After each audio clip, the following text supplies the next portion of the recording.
considering na may nakapasok na 6.4 billion na shabu, sino ang nagpasok nito sa Pilipinas? The existence of a possible shabu that came into the country was relayed to us by Chinese customs. I received the information 10 o'clock in the evening. By 2 a.m. following day, that's just 4 hours, nahanap na po namin kung naasen siya. So that's why I beg to disagree that nakalusot po sa amin. Hinanap ko po, ma'am eh. Mark, yun bang nahuli sa warehouse, container ba yun or yung metallic cylinder lang? Yun po, metallic cylinder lang po. Wala na yung container? Wala na po, ito po yung timeline po niya. Na-deliver yung container May 24, nagka-raid na siya May 26 na siya. Of the 38 ports, it is impossible for the commissioner to check every shipment. That's why it is delineated to them by the law. Kapag enrolled ka sa TARA system, you avail of the green lane, exempted ka sa document inspection, exempted ka sa physical examination. Of the 12,000 importers and brokers, kahit Wala. isa sa kanila, walang nagsabi na mayroon tumatanggap ng TARA. So that is our problem. No one is willing among them to complain kung sino yung taga-BOC na tumatanggap.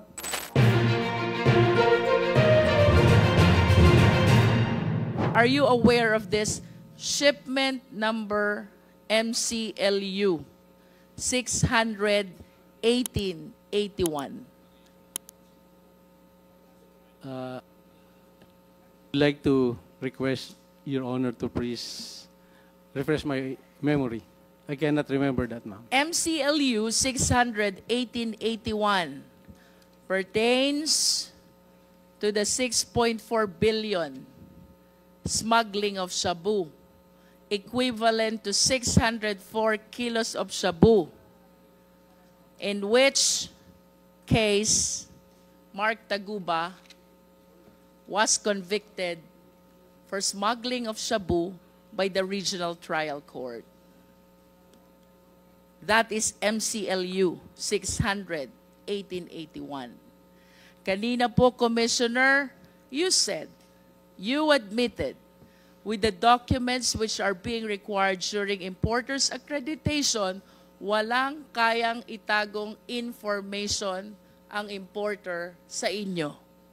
Now, the question is, sino po ang importer nitong 6.4 billion na shabu?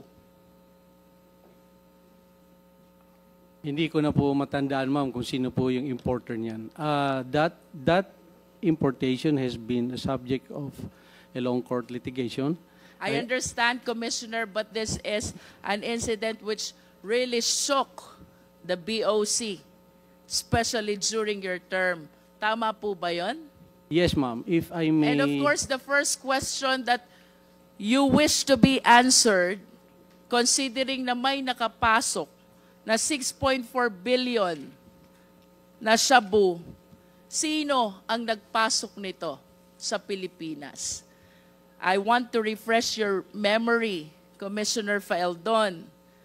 Walang makakapag-import without the importer's accreditation. You likewise said, with the ample requirements which are being required from the importer, walang kayang itagong information ang importer from the Bureau of Customs. Now, we are talking about this specific shipment that pertains to 6.4 billion of shabu, which shook the Bureau of Customs and even your leadership of the BOC when this shabu was apprehended in the Valenzuela warehouse. Question, Commissioner. This is something na hindi mo dapat nakakalimutan. Sino po ang importer nito? I would like to be given time to check on who's the specific importer of that shabu, ma'am. But the sequence of that apprehension, I can relate to this court, If Your I Honor. may interrupt, Commissioner Faeldon, would you agree with me if I would say that as head of the BOC, nalusutan ka ng 6.4 billion na shabu, nakapasok sa bansa, that is equivalent to 604 kilos. Diba? The first question that will pop up in your mind, sino ang nagpasok nito? Because you are answerable during that time, at least being the head of the Bureau of Customs. I find it strange that an incident as big as this during the time ay makakalimutan nyo po.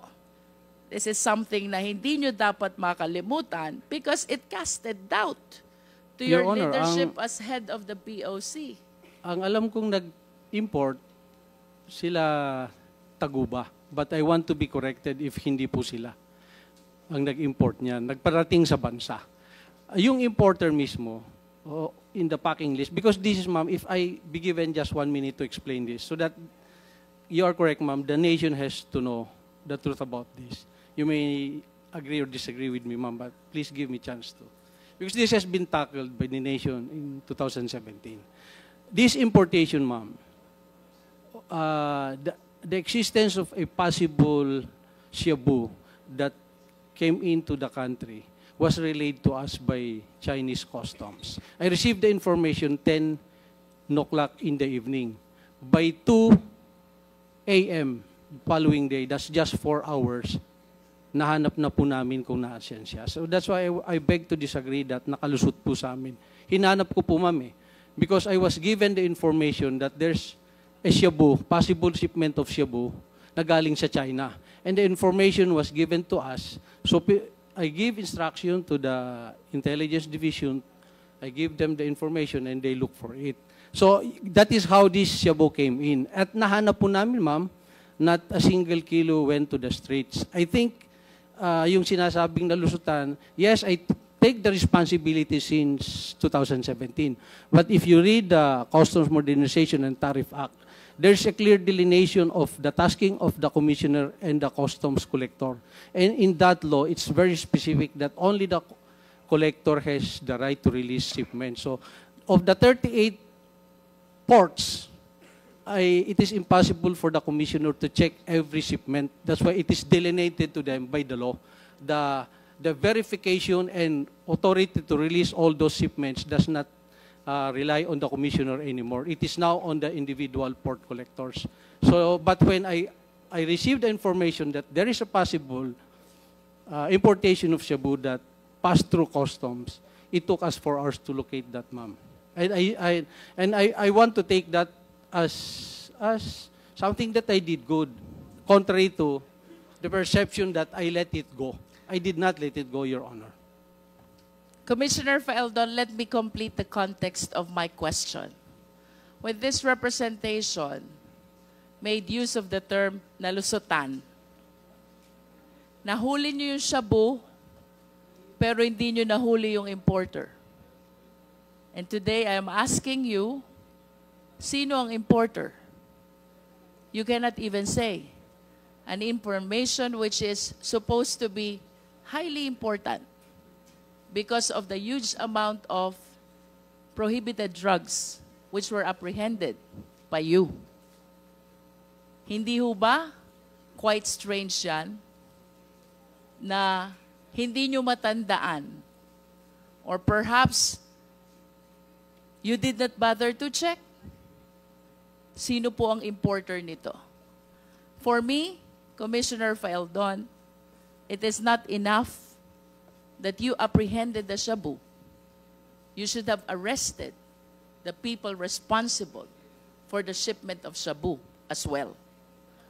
Kung parehas nyo pong nahuli, yung shabu at yung tao, you might be correct. Hindi po kayo nalusutan. Pero nahuli nyo yung shabu, hindi nyo nahuli yung tao, I hope, with all due respect, you will understand why I use the terminology nalusutan ang BOC. Yes, Your Honor. So let me go back to my question, Commissioner Faeldon. Would you like to... Mr. Chair, in the indulgence of Congressman Luistro, hindi yata sinagot ni Commissioner Peldon kung sino yung importer. Please tell us kung sino yung importer. I will tell you immediately after I get the name, Your Honor. I do not want to be saying person here na hindi pala siya. I want to make sure that siya po yun, sir. I am asking someone to Then you do not have it even know verified right to me. now? You're not even sure right now? Ba, pambihira naman buhay ito. You should be sure right now kung nakahuli kayo ng ganyan. Hindi nyo alam kung sino yung importer? Sir, gusto ko lang sana ma-verify talaga, sir. Kasi Well, you I better cannot tell us remember later the on who. specific name anymore, sir. So, Because look, you'll be accountable to this. Nakahuli kayo ng shabu, inamin mo. Pero hindi mo alam kung sino yung importer. sir, within the day, within this hearing, I will name kung sino po yun, ma'am. I just want to make sure that Thank you, Mr. I will Chair. get Thank the you, correct name. Your Congresswoman Honors. Luistro. Yes. Mr. Chair, if I may continue. Sir, medyo naputol po tayo dun sa importers accreditation. Let me continue that line, Commissioner Feldon. Kung meron na pong importers accreditation, then the importer can actually start facilitating the process. Tama po ba? Yes, Your Honor. And what importation documents need to be submitted this time to the Bureau of Customs? There's a packing list that's supposed to enumerate the items and the quantities of these commodities to be imported from other countries. Aside from the packing list, sir, ano pong documents pa ang dapat isubmit sa BOC?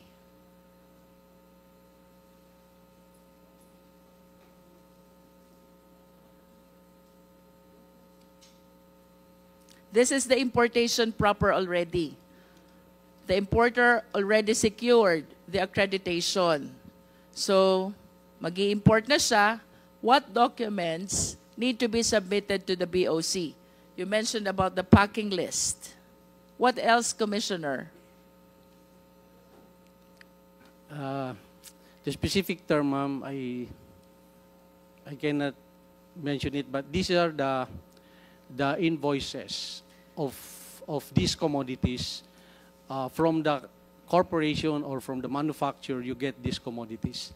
This is to attest that the amount you specify there is correct. Dito po yung invoice from the manufacturers where these commodities will be coming from, Your Honor.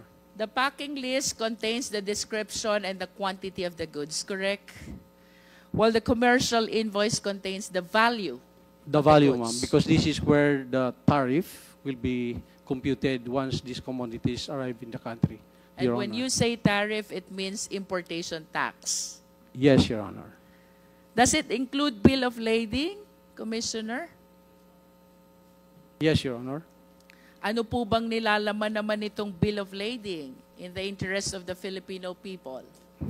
Until you physically open the commodities in their packaging, it is very hard to assume that these are exactly the same as it is stated in those documents, Your Honor. Yes, but with respect to the document bill of lading itself, what do we see from the bill of lading? The shipment where these commodities will be coming in. Can you please cite the information we see from the bill of lading? Yung mga anong barko siya nakasakay, what are the containers, so that this can be tracked. Containers, reference number? Yes, sir. Meron tayo. Ma'am, meron niyang, these are international numbers that can be tracked by all customs agencies in the world. Kaya po meron number itong mga containers na to. Pag sinabi niyo po bang tracking number, ito po bang binanggit ko kanina about the 6.4 billion shabu, MCLU 600, 1881, ito po ba yung international tracking number? Yes, ma'am. That's why our Chinese counterpart gave us that number, and we were able to trace where that truck was delivered. You are saying that the information, the source of your information is your Chinese counterpart. Yes, Your Honor. Okay. So, what other informations can we get from the bill of lading, sir?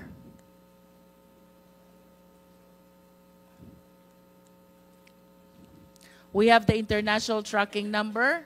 I suppose we can see from the bill of lading the name of the shipper, the Yes, name ma'am. of the importer. The date that's supposed to the arrival of these How commodities about in the country. country of origin, Exactly, ma'am. It's part country of of it. destination, Yes, ma'am. the port of unloading, Yes, ma'am.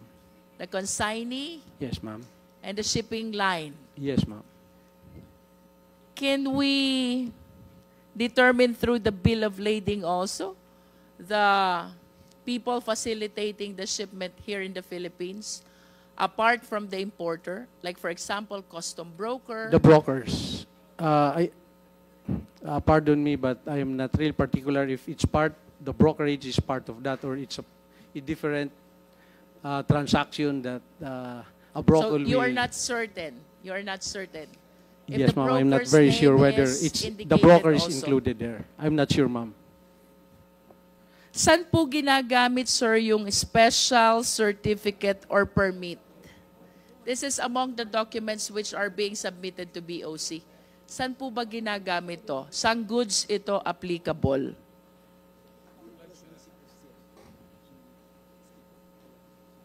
Or what kind of importation requires special certificates or permit?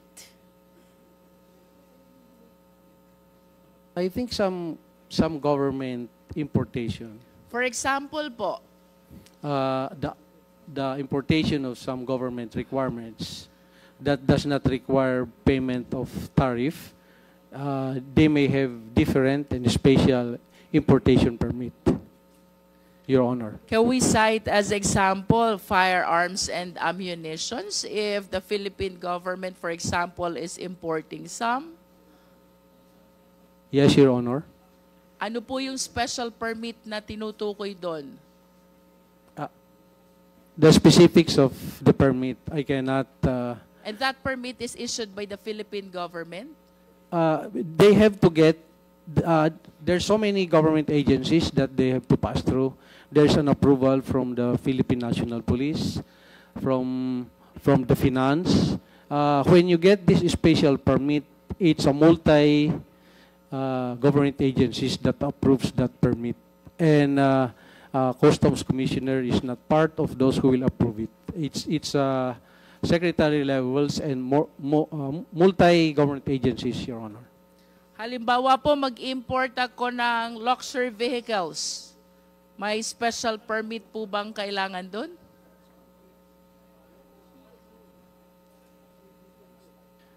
I would like to report back to you, ma'am, if importation of luxury is required to have a special permit. But second-hand luxury, not allowed, definitely, is, except when there's specific, I don't know if there's specific law that allows importation of second-hand or slightly used luxury, but I would like to revert back to you, ma'am, if importation of luxuries requires special permit, Your Honor.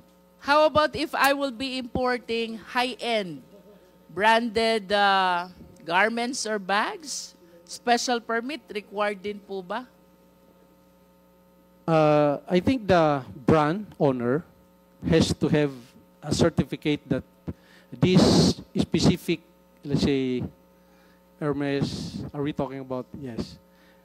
They have to certify that these are genuine. So the certification being referred to here is issued by the company of the high-end brand.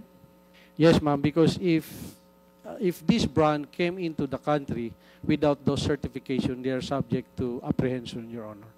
I have this information that among the importation documents also is the classification of goods. Do you confirm this? Yes, Your Honor. And among the classification of goods, kasama po dyan yung general merchandise. Yes, ma'am. Diyan yung general merchandise po, yun yung medyo magulo kasi There's so many commodities that's classified general merchandise. So diyan po tayo nagkakaroon ng maraming problema sa ating peer, sa ating Can you court. please enlighten us, Commissioner? Ano po ba yung problemang na-generate nitong classification na general merchandise?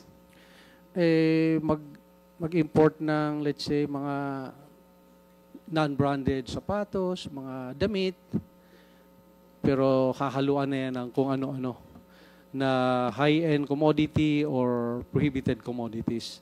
Usually, dun sa general merchandise, tayo nagkakaroon ng problema. So, pinapasok na nila dun yung mga kontrabando. So, hindi siya nakalista dun sa packing list nila. Talagang dun sa general merchandise, yun po yung madalas maabuso nung importer. And the brokers, sometimes the brokers, they really don't care kung ano yung laman ng containers. So, yan po yung nagkaroon tayo ng, that's where the corruption and so many other problems come into play, yung sa general merchandise. Your Commissioner, I will go back to you. Mr. Taguba, I remember during your previous testimony, you made mention of general merchandise in relation to TARA system. Can you enlighten us on this? Your Honor, yung general merchandise po, iba-iba po kasing may-ari nun. So, Iba-iba ang may-ari. Opo. Yung isang container, pwedeng may footwear, pwedeng may kitchenware. So, iba-iba. Hindi naman siya kontrabando, pero hindi siya dinedeclare kasi mahaba eh. Pag i-declare mo siya, ang may-ari ng container, ay yung may-ari ng produkto, sobrang dami ng laman ng isang container. So hahaba yung ililist mong items. So ang ginagawa, pag general merchandise, pipili na lang ng ilan na papayagan naman ng BOC. So yun na lang i-declare. In other words, mayroong nakalista, mayroong hindi. Yes. General description po. And for some whose intention really is to engage in importation of contraband, sinasadya nila na gamiting classification yung general merchandise para mailusot those which are prohibited. Magagamit po siya sa... Like ganun shabu. din. Pwede po. Yun bang 6.4 billion, if you still remember, Mr. Taguba, was it classified also as general merchandise? Pwede ko po bang i-clarify muna yung sinabi ni Commissioner Faeldon? Yes. Kung okay lang po. Commissioner Faeldon, let me continue with the process, please. Once all these documents for importation are submitted to BOC, ano po bang sunod na gagawin? Let us say that the importation are already loaded in the cargo vessel, in the process of being shipped to the Philippines. What should be the next step? Excuse me, Congresswoman Luistro. I believe your question earlier about the system that you asked Mr. Taguba, I think he's ready to give the answer? to give the answer to you. Before we ask another opinion from Commissioner Faeldon. So, Your please Honor. proceed. Yeah. Your Honor, nasa akin na yung pangalan ng importer. So, I would like to say it now. Yung tinanong nyo kanina, Your Honor, kung sino yung nag-import. Okay, sige, ganito muna. You hold on to your horses, Mark. Let us listen first to Commissioner Faeldon. Sige, Commissioner.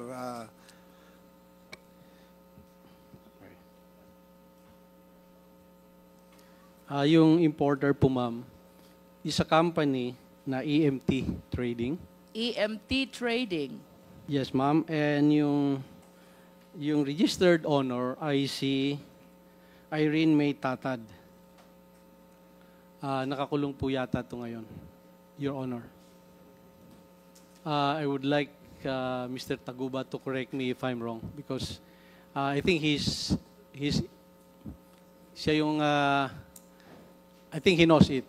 Okay, So sige. kung mali yung aking sinabi, I would... So, ang consignee dun sa importation na yon ay EMT Trading. Tama, Commissioner? Yes, Your Honor. Okay. The registered owner is Irene May Tatad. I'm sure Mr. Taguba may clarify this if this is wrong or not. Sige. Your Honors, thank Okay. you. So, earlier, si Congresswoman Luistro asked a question to Mr. Taguba with regards to the sistema, no? Yung sistema, paano dinideclare ang goods kung ang laman ay kontrabando. Sige, please continue. Yes po, Your Honor. Pero po, ang tanong po ni Anpo ay kung yung ba ay may shabu doon galing sa container na yon. Naalala ko po kasi sinabi lang kanina ni former Commissioner File doon na merong information from China. So, meron pong nag-testify sa court, taga-BOC, si Rainier Ragos po. Ang tinestify po niya sa court is yung warehouse po, kung saan po yung natagpuan yung shabu. Wala pong container na nakalagay doon sa text message na yun. Excuse me, Mark. Anong ibig mong sabihin? Yung may-ari ng warehouse, ang consignee? Ay, yung sa shabu po na yung sinasabi po niyang information from China. So, an information was shared to Commissioner Faildon, no? By your counterpart from China. And the information was, merong shabu ang warehouse. Yun po ang information. Pero ang sabi po kasi kanina ni former Commissioner Faildon, merong container number na binigay. Pero doon po sa korte na nag-testify po itong si Rainier Ragos, wala pong container number kasi text message po yun eh. Warehouse lang po. Mr. Chair, I wish to be Please proceed. clarified. Mark, yun bang nahuli sa warehouse, container ba yun or yung metallic cylinder lang? Yun po, metallic cylinder lang po. Wala na yung container. Wala na po, ito po yung timeline po niya. Na-deliver yung container May 24, nagka-raid na siya May 26 na siya. In other words, the other merchandise inside this MCLU 600 1881 were delivered actually to their respective owners. And it was the metallic cylinder only which was discovered in the warehouse in Valenzuela. Pero pwede ko rin pong sabihin na pwedeng hindi doon ang galing yung metal cylinder dahil hindi naman nakita yung unloading. Pag tinignan nyo po yung logbook nila, may mga ibang container na na-deliver doon. So, sa tingin ko, na ituro lang yung container na yun, meron din akong text message no, na galing kay Kenneth Dong na nung araw na yun mismo, nangihingi siya ng dokumento nung container number na MCLU 600-1881. Tinanong ko siya kung bakit, pero hindi na siya nag-reply. Ako naman, dahil parang wala naman sa akin yon, binigay ko na lang. Ang duda ko kasi, yun yung naging dahilan kaya naituro yung container na yun eh. Siguro kung hindi ako nagbigay ng dokumento na yun, nung time na yun, baka hindi yun yung naiturong container. Would you know the reason why Kenneth Dong was asking for the documents of that particular container? Si Kenneth Dong po kasi, middleman lang po siya. So, ang may-ari po kasi ng warehouse is si Richard Tan. Pero hindi kilala ni Kenneth Dong si Richard Tan, si Manny Lee lang. So, may middleman pa uli.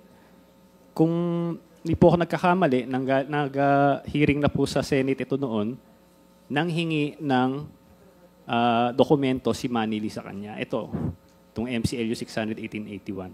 So siya naman, hiningi rin niya sa akin, parang ano lang. Tapos binigay ko sa kanya, binigay niya kay Manny Lee, ayun siguro nakarating kay Richard Tan, yun ay naituro na container. So, hindi ko, ano lang po ito parang assumption ko lang po, theory ko lang po. Kasi wala namang container na natagpuan doon eh, mga cylinder lang po. Was this container ever discovered during that time? Kung nasan itong container na to? Ano po eh, Wala na po yung container doon eh, nung 2 araw na nakakalipas eh.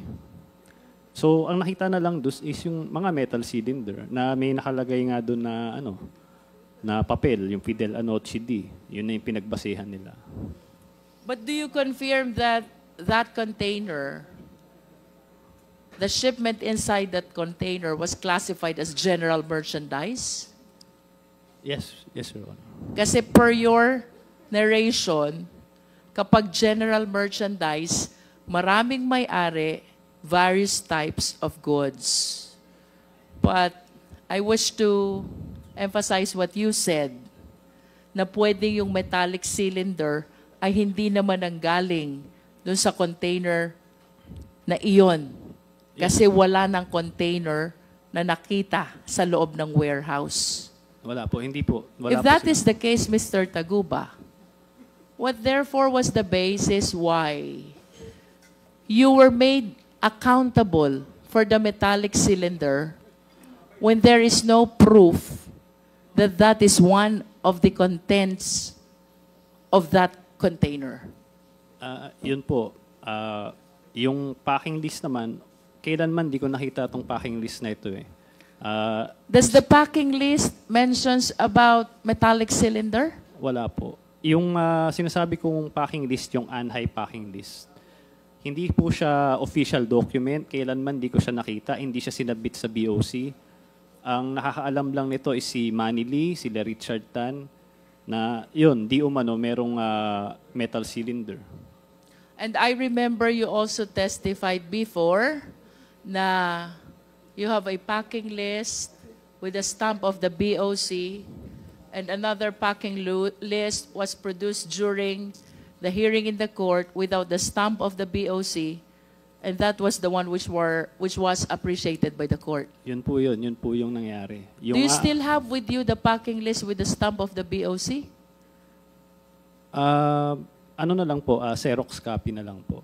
But it still bear the stamp of the BOC? Yes po. Inano naman siya, verify po siya ng BOC na si Dennis Maniego na ito ay totoong dokumento. So, kahit wala yung original copy, kasi sinasubmit syempre sa BOC, kahit Xerox copy lang siya, pinatunayan naman na totoo ito. At gusto ko lang din iklaro yung AFTA. So, ito po yung isang special permit din po ito. Hindi naman permit, kumbaga, para makabawas sa tax. So, ASEAN-China Free Trade Agreement, hindi po ako nagkakamali, yun po ay may tatak po ng Quarantine Bureau ng China na in-inspect po siya. At gusto ko lang din sabihin na katulad din sa Pilipinas, hindi lahat ng container ini-inspect.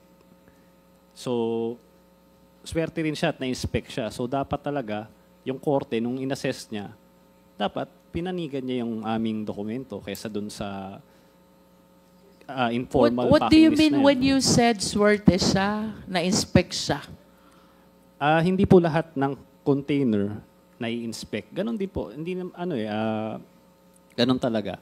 Sobrang daming container. So siya, na-inspect siya. Meron siya tatak ng Quarantine Bureau. Pinatunayan sa korte na totoo yun. Sa You're kasamaang- referring to this MCU 1881? Yes. Your Honor. Okay. And then? Sa kasamaang palad, ang pinanigan ng korte is yung Anhai packing list, na informal packing list na hindi naman sinabmit sa Bureau of Customs. So, yun, hanggang ngayon, inilalaban namin yun. Nag-motion for reconsideration kami with motion to inhibit. So you anchored one of the arguments where you anchored your motion for reconsideration is the non-appreciation of the packing list with the stamp of the BOC. Yes. Pinaka Okay. number 1 po. Mr. Chair, may I continue? You have 2 minutes. 2 minutes.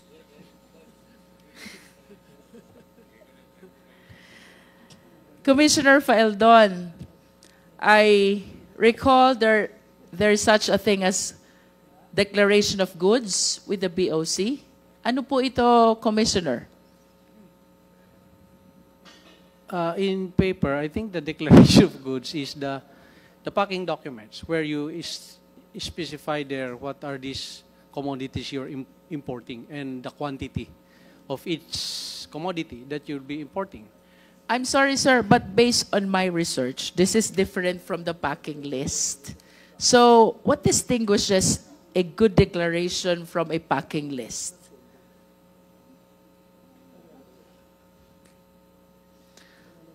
Based on my information, ito daw pong good declaration na ito ay isinasubmit sa BOC within certain number of days before the arrival of the shipment.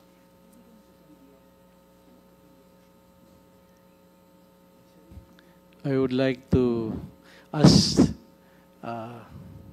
help from the expert if what's the difference between the two, Your Honor. I see. And based on your knowledge, Commissioner Feldon, ano bang purpose nitong good declaration? Well, in the term itself, that is to give a truthful declaration of what is the importation you're bringing, what is these goods you're importing to the country. I think that's the purpose.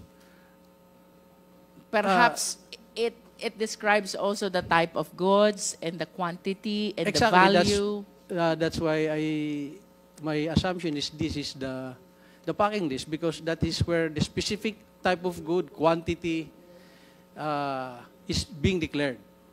Tama po bang sabihin, Commissioner Feldon, na on the basis of this declaration of goods, the BOC is able to determine whether it will go through the yellow lane, the green lane, or the red lane? Does this good declaration has something to do with the lane where the shipment will go through? Yes, ma'am. There's an office in the customs that does the vetting of those declaration of good. It is our risk management office. Once all those documents were submitted to the customs, they will start to run that into our system, whether this importation will pass through the physical inspection upon arrival in our ports, or X-ray, or will go to the fast lanes. So it's another office that does the vetting of those actual importation. Our office is called Risk Management Office, Your Honor. Let me go back to Mr. Taguba. Is it on this stage that the process or the system in the BOC is being manipulated by the TARA system? Yes. Yes, Your Honor. And which office is responsible to determine under which lane the shipment must go through? Yung mga ano po ba yan? Mga yellow lane, red lane, green lane. RMO po ata. Anong tawag po sa opisina? RMO. Ano pong ibig sabihin ng opisina na yon? Risk Management Office. Kung di po ako nagkakamali. So this is the same risk management office that was mentioned by Commissioner Feldon. Mr. Chair, considering the vital information, I believe, which can be shared by the RMO with respect to the alleged manipulation of this yellow lane, green lane, red lane in relation to the TARA system, I humbly move that we invite for our next hearing the head of the Risk Management Office of the BOC. Second, Mr. Chair. Okay, there is a motion to invite the risk management officer of the BOC, the head. Duly seconded. Any objection? Hearing none, the said motion is now approved. Mr. Taguba, kung ako mag-i-import ng firearms and ammunition, but I will be enrolling myself in the TARA system, alleged by you. So mapupunta ako sa green lane, exempted ako from document inspection, exempted ako from physical examination, malulusot ko ang firearms and ammunitions without knowledge at all of the BOC? Well, unang-una, hindi po ako papayag na magpasok ng ganyan. That is only an assumption. That is a hypothetical question. Pero, yes po, Your Honor. Yes, because you said the reason why you enrolled yourself to what you allege as Davao Group is to be able to avail of this TARA system, which, as described by Mr. Guban, has been existing in BOC since time immemorial. And the significance of this TARA system, kapag nag-green lane ka, exempted ka sa document inspection, exempted ka din sa physical examination. Do you confirm that?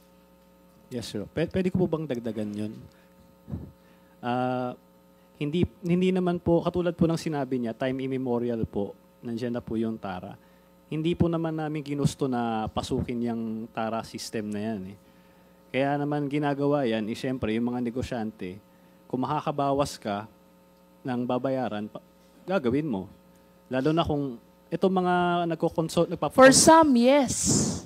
Ito pong But for nagpapakonsolidate. some, there is intention really to bring in contraband. Yung iba ang gusto magtipid lang. Pero yung iba, chances are, the intention really is to bring in prohibited items. Would you agree Yes. with me? Yes, Your Honor. Pero katulad po ng sinabi ko, paano naman yung mga maliliit na nagnenegosyo kung yung kalaban nila na nagnenegosyo din, dumadaan sa TARA system, sila naman hindi. Paano nila maibibenta yung mga produkto nila na hindi nila kayang tapatan yung presyo ng mga taong yun? That is just a portion of a bigger perspective, Mr. Taguba. I am more alarmed about the national security of the country considering the manipulation of the entry of goods inside the country. For the information of the Filipino people, based on the previous testimony of our resource persons, kapag enrolled ka sa TARA system, you avail of the green lane, exempted ka sa document inspection, exempted ka sa physical examination. Kung nasa yellow lane ka, exempted ka sa document exemption, inspection, pero hindi ka exempted sa physical examination. Is that correct?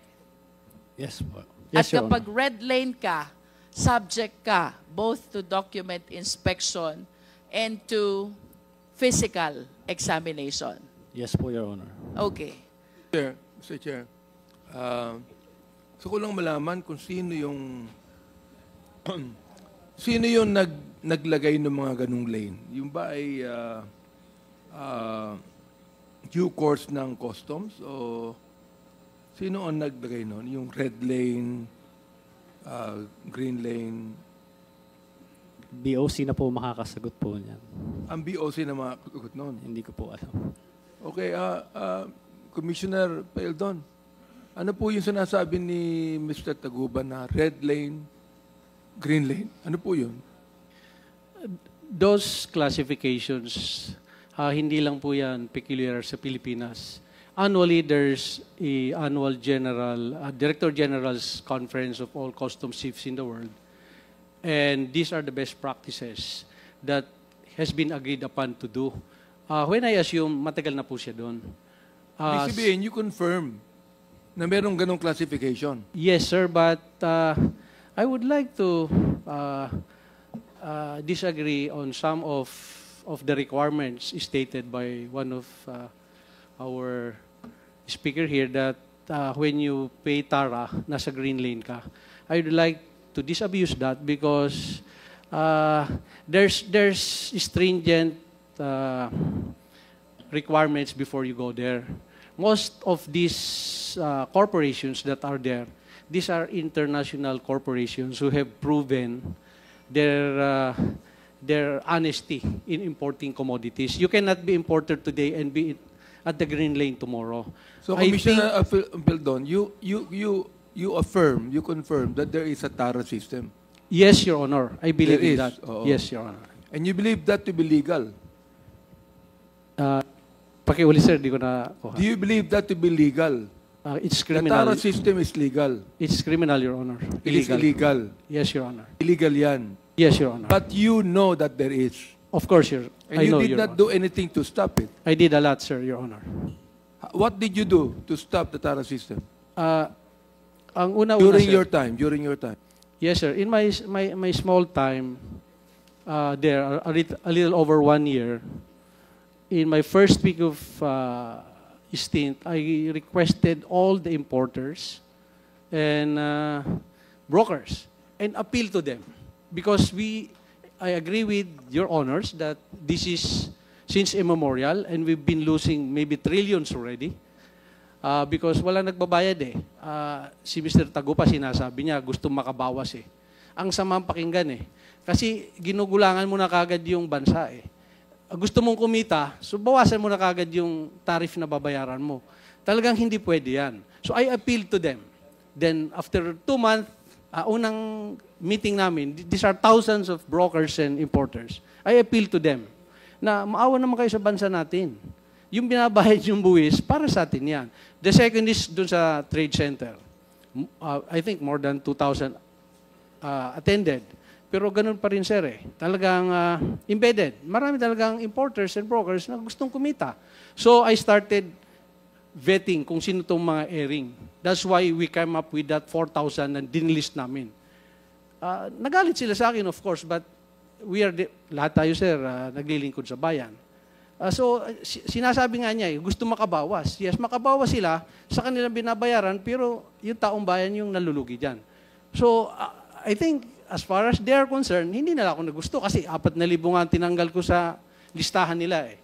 So, those are the process na ginawa ko, Your Honor.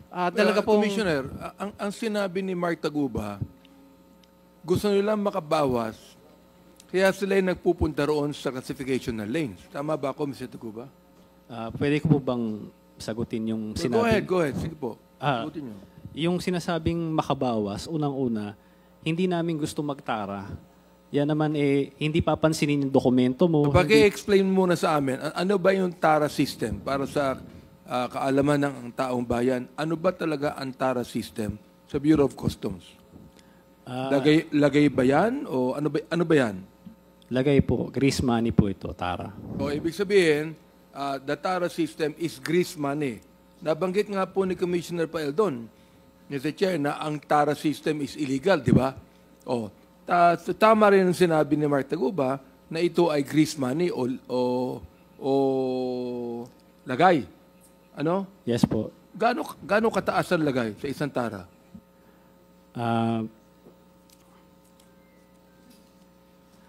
Maabot po ng 10,000 kung di po ako nagkakamali. Per container? Per container. Depende po sa opisina. Anong gusto mong ipaliwanag kanina? Gusto ko lang ipaliwanag na sinasabi niya na yung mga nagpaparating ng mga produkto nila gusto makabawas kaya nagtatara. Unang-una, hindi nila kailangan magbigay ng tara kung maayos yung BOC. Kung inaasikaso yung mga papel at hindi kailangan magbigay ng buwis para lang asikasuhin ka, walang magbibigay ng tara. So, sabi nga ni Jimmy Guban dito, time immemorial, nandiyan na yan. So, dapat ang ano dyan is yung tara, kung wala yan, yun yung pinaka-problema eh. Hindi kailangan ng mga nagpaparating ng mga produkto na may tara. Kaya sila nagtara kasi yung mga kakompetensya nila, mas mababa yung binabayarang buwis. Paano ka makikipagkompetensya sa kanila kung mas mababa yung buwis nila? Commissioner Peldon, kanina nabanggit mo na nababawasan yung ibinibigay sa bayan, no? Itong tara, hindi naman sa bayan ibibigay ito, sa bulsa eh. Di ba? yes, Your Sa Honor. bulsa na ibibigay yan eh. Yes, So, Your paano Honor. may papaliwanag mo sa amin ngayon na nababawasan yung ibinibigay na dapat na ibigay sa bayan natin? Tama po kayo, sir. That's why yung first meeting ko sa kanila, this is exactly how I appealed to them. Kung meron kayong alam na airing BOC officer na tumatanggap ng TARA, ay pwede nyo bang ireklamo, pumunta kayo sa opisina namin, at ibigay nyo sa amin yung pangalan. Sir, after 6 months, Wala bang sinabi sa'yo, meron ka pang salita, Commissioner, wala bang binanggit sa'yo mga pangalan ng panahon mo? Wala ba? sir, nag-appeal ako for 6 months. Of the 12,000 importers and brokers, kahit Wala. isa sa kanila, walang nagsabi na mayroon tumatanggap ng TARA. So that is our problem. No one is willing among them to complain kung sino yung taga-BOC na tumatanggap. Ibig sabihin, natatakot po sila magsalita pag wala kayo natatanggap na report. Nakakapagtaka po naman, Commissioner Peldon, pakituruan niyo po ako na hindi niyo po alam kung sino yan, samantalang kayo pong Commissioner. Your Honor, ang hirap pong mag-akusa ka na wala kang ebidensya. That's why sinasabi ko, tama po, I believe na may TARA. That's why in my first 6 months, I appeal to them. Please go to our office and let us know kung sino po itong Meron ka bang tumatanggap salita? ng TARA. Hindi talaga maaalis ng korupsyon. Pag ganyan. I would Ngayon, like to ask also, sino po yung ating ano ngayon? Miss Commissioner La Peña, kayo po ngayon ng ano? Sino ang ating ano ngayon? Sino ang ating BOC ngayon? Mr. Chair, Sige po. I just want Yes. to manifest that I Yes. am yielding whatever time is remaining for me to Chairman Abante as I need to move to my other committee for a hearing. So you're yielding your time to... Yes, Mr. Chair, and I am soliciting the Because the, permission of the yeah. chairman to leave this Because committee the hearing. interjection was so long. That's the reason why? Okay, thank you so much, Congresswoman Jinky Luistro. You can proceed. Mr. Chair, that was not Co-chair. actually interjection. It was actually Commissioner Mr. Chair, Congressman Luistro Mr. Chair. has already this one is very Yes. short, really. This one is very short, just to wind up. Okay, Congresswoman Jinky Luistro, you are recognized. About the manipulation of the yellow lane, the green lane, and the red lane. Yung sinasabi po ni Mark Taguba, gusto makabawas, gusto makatipid. That is in as far as the revenue generation perspective of the government is concerned. But I wish to invite the attention of the committee to a bigger perspective. Ang pinag-uusapan po natin dito is not only misdeclaration, but even non-declaration. Paano kung may magpasok ng bomba? Paano kung may magpasok ng mga firearms and ammunitions without the necessary declaration? And what if the consignee, the end user of this importation, are terrorist group? I hope we appreciate the possibility na baka hindi lang po income ng gobyerno ang nawawala. Baka hindi lamang po batas ang nava-violate. Mr. Chair, I lament that with that existing system as alleged by our resource persons, we are compromising already even the national security of our country.